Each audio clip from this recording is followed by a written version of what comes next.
College street থেকে পুরনো একটা সায়েন্সের বই কিনে এনে একটু পড়ছিলাম সকালবেলা। আর কলেজ স্ট্রিট যাব, স্টেশনারি প্রোডাক্ট কিনবো না তা তো কখনো হয়ই না। তাই ফ্লেয়ারের পেনটা কিনে নিয়েছিলাম। আর আমলকির জুস খাবো বলে আবার কারি পাতা পেরে নিয়েছিলাম। তারপর ওপরে গিয়ে দেখি মা চাউমিন করবে বলে চাউমিন সেদ্ধ করতে বসিয়ে দিয়েছে। তারপর মা চাউমিনে দেবে বলে কয়েকটা ডিম ফাটিয়ে নেওয়ার পর মা আমাকে বললো একটু হাতে হাতে যেন পেঁয়াজ কেটে দিই, আরও কিছু টুকটাক যেন কাজ করে দিই। তো পেঁয়াজগুলো ভালো করে কুচি কুচি করে কেটে নেওয়ার পর আমি ওই কারি পাতাগুলো জলে ধোবো বলে ভালো করে ছাড়িয়ে রাখছিলাম। গাছে এত ধুলো, এত বৃষ্টি হওয়ার পরেও তাই ধুয়ে রাখার পরে দেখলাম মা ডিম ভাজাটা বসিয়ে দিয়েছে। ডিম ভাজাটা প্রায় অলমোস্ট হয়েই গেছে। ওটা দেখে মনে হচ্ছিলো একটু খাবলে খেয়ে নিই, যাই হোক কন্ট্রোল করে নিয়ে আগে আমলকির জুসটা খেতে হবে। তাই ভালো করে কেটে পরিষ্কার করে নেওয়ার পরে আমি মিক্সিতে একসঙ্গে সব কিছু দিয়ে দিয়েছিলাম। মিক্সিতে একটু আমলকি, হলুদ আর কারি পাতা একসাথে দেওয়ার পরে ভালো করে মিক্সড করে নিয়েছিলাম।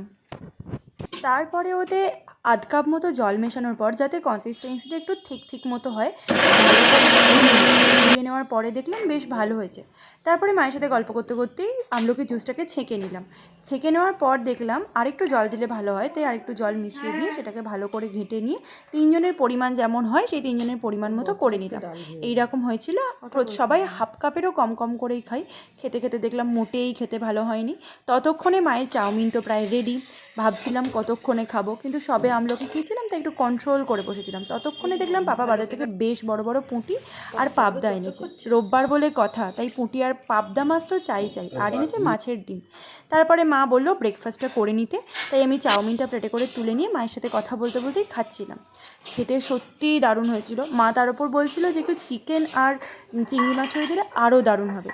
তারপরে মা বললো আজকে বরবটির ভর্তা করবে। মায়ের এই বরবটির ভর্তাটা দারুণ লাগে খেতে। তাই আমি মাকে বললাম সরে যাও, বেটে দিই, কারণ মিক্সিতে সবসময় বাটলে ভালো লাগে না যে কোনো জিনিস। তাই আমি বাটছিলাম বসে বসে। আর নিম পাতাও আজকে বাটবো, সেটা মাকে বললাম বেটে দিতে। তো এরকম হয়েছিল। হওয়ার পরে দেখলাম পুঁটি মাছগুলোও ভাজা হয়ে গেছে।